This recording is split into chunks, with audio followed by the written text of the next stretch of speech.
सुप्रभात बच्चों, online class में आपका स्वागत है।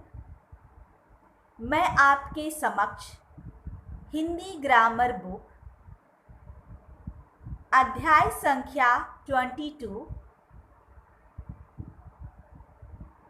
और इस अध्याय का नाम है अपठित गद्यांश के साथ उपस्थित हुई हूँ। आज जानेंगे अपठित गद्यांश किसे कहते हैं। अपठित गद्यांश को पढ़कर उस पर आधारित प्रश्नों के उत्तर देने होते हैं। सबसे पहले अपठित गद्यांश को अच्छी तरीके से पढ़कर समझ लें एवं दिए गए प्रश्नों के उत्तर गद्यांश से ही खोजें।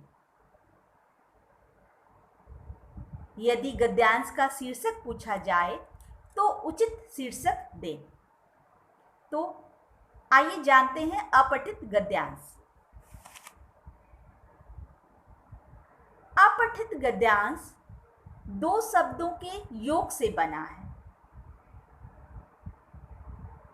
अपठित का अर्थ है नहीं पढ़ा हुआ तथा गद्यांश का अर्थ है गद्य का अंश या भाग।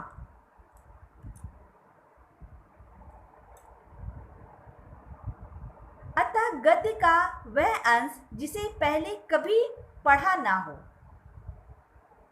उसे अपठित गद्यांश कहते हैं। जिसे कभी पहले पढ़ा ना हो उसे अपठित गद्यांश कहते हैं। अपठित गद्यांश को पढ़कर उस पर आधारित प्रश्नों के उत्तर देने होते हैं। अपठित गद्यांश को हल करने से छात्रों की बौद्धिक क्षमता का विकास होता है। अपठित गद्यांश को हल करते समय कुछ बातों पर ध्यान देना आवश्यक है। सर्वप्रथम गद्यांश को पढ़कर उसे अच्छी तरह से समझ लें एवं दिए गए प्रश्नों के उत्तर गद्यांश से ही खोजें।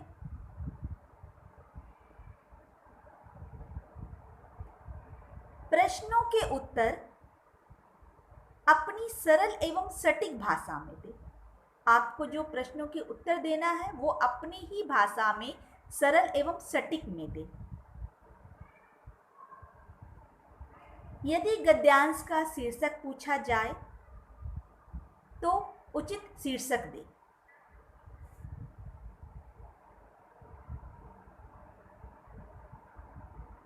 नीचे कुछ अपठित गद्यांश एवं उन पर आधारित प्रश्नों के उत्तर दिए गए हैं। इसे अच्छी तरह पढ़ें और समझें। गद्यांश 1।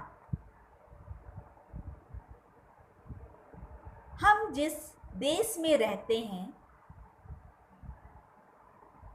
उसका नाम भारतवर्ष है। इसे हिंदुस्तान, आर्यावर्त एवं इंडिया के नाम से भी जाना जाता है। हम जिस देश में रहते हैं उसे हिंदुस्तान कहा जाता है और हिंदुस्तान का कौन कौन सा नाम है? हिंदुस्तान, आर्यावर्त एवं इंडिया के नाम से जाना जाता है। हमारे देश का अपना संविधान एवं अपनी सरकार है। हमारे देश में अपना संविधान और अपनी सरकार है। हमारे देश की राजधानी नई दिल्ली है। हमारे देश में 29 राज्य और 7 केंद्र शासित राज्य है।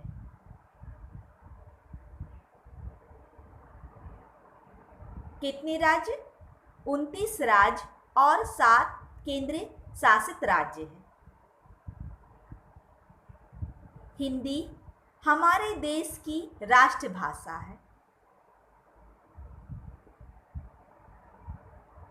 गंगा, यमुना,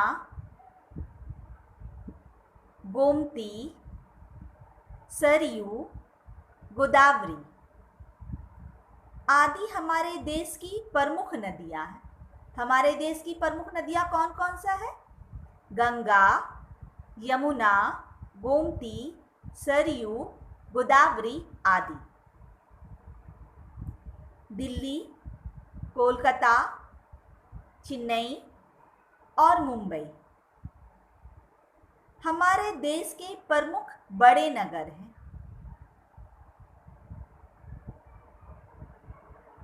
हमारे देश के उत्तर में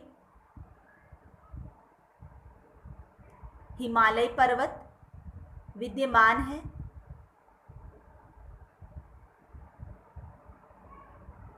वह रडार की भांति हमारे देश की रक्षा करता है।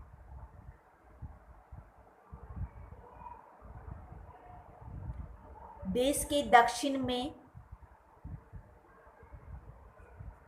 हिंद महासागर, इसके चरणों को निरंतर धोता रहता है।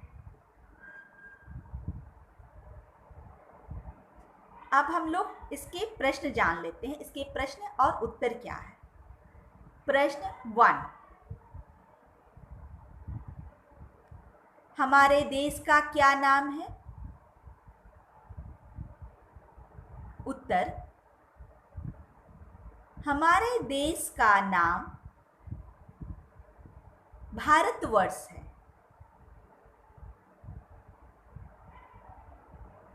प्रश्न 2,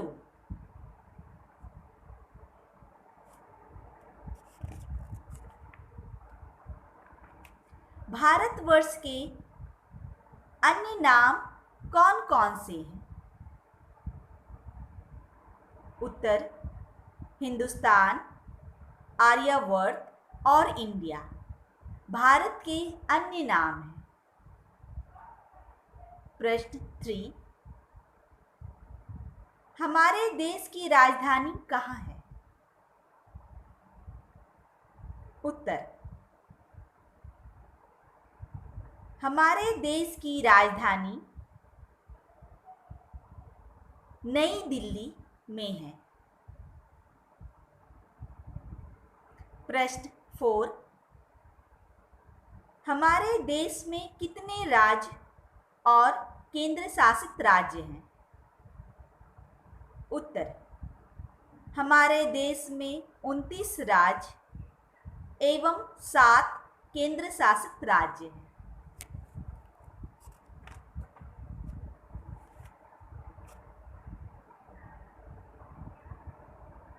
प्रश्न 5,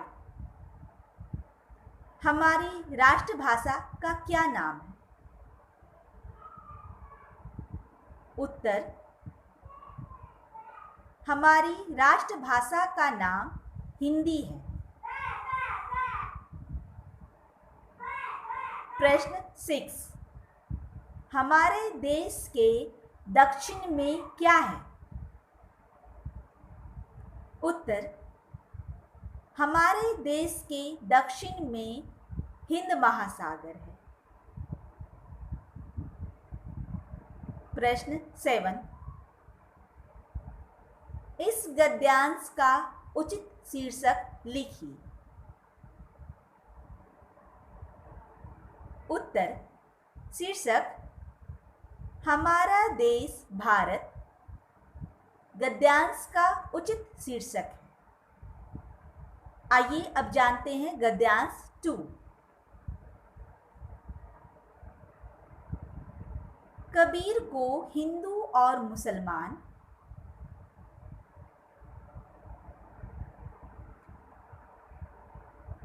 बराबर प्रेम करते थे।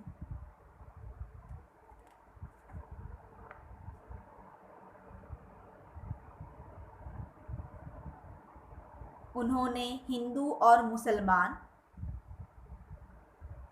दोनों को उनकी कुप्रथाओं के लिए फटकार लगाई।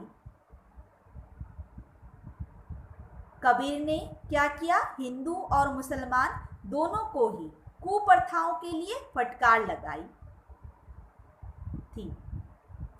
एक कथा उनके संबंध में प्रचलित है, एक कथा उनके संबंध में प्रचलित है कि जब कबीर की मृत्यु हुई तो हिंदू और मुसलमान उनके शव को लेकर झगड़ने लगे। जब कबीर की मृत्यु हो गई तो उनके शव को लेकर हिंदू और मुसलमान क्या किए? दोनों मिलकर झगड़ने लगे। उनके हिंदू शिष्य उनके शरीर का दाह संस्कार करना चाहते थे। जो हिंदू शिष्य थे उनके शरीर का दाह संस्कार करना चाहते थे, लेकिन इसके विपरीत मुसलमान शिष्य उनके शव को दफनाना चाहते थे। तभी आकाशवाणी हुई जिसमें कहा गया कि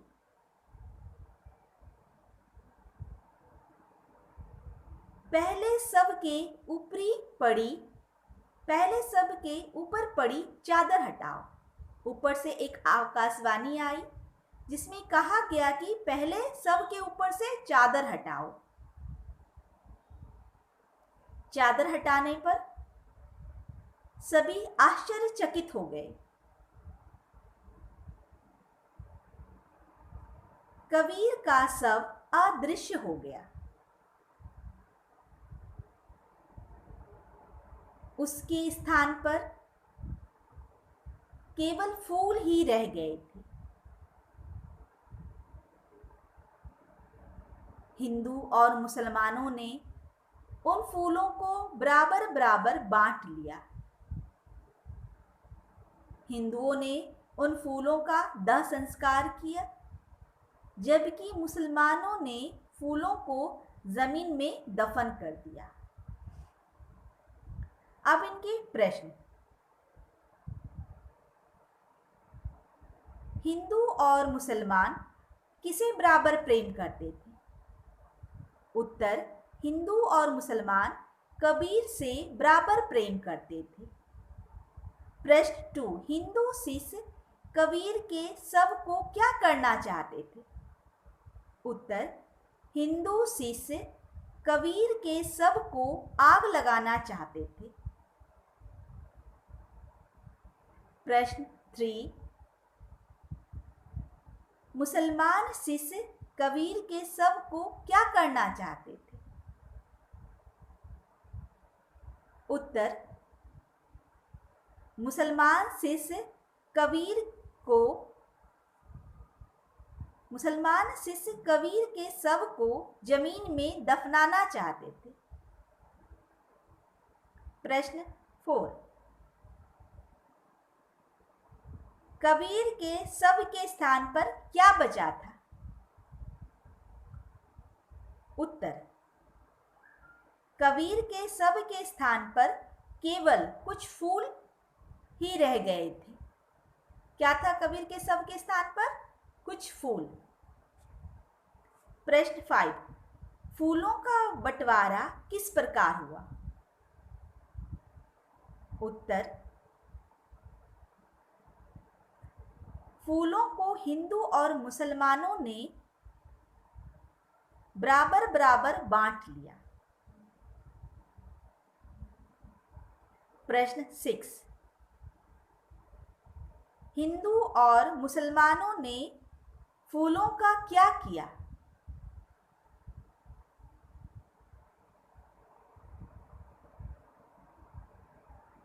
उत्तर,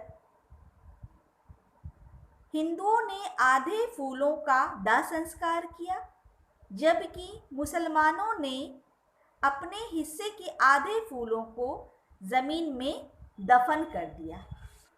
स्टूडेंट्स, आज का होमवर्क है आप पठित गद्यांश को अच्छी तरीके से पढ़कर समझें एवं उसके दिए गए प्रश्नों के उत्तर लिखने का अभ्यास करें। Thank you.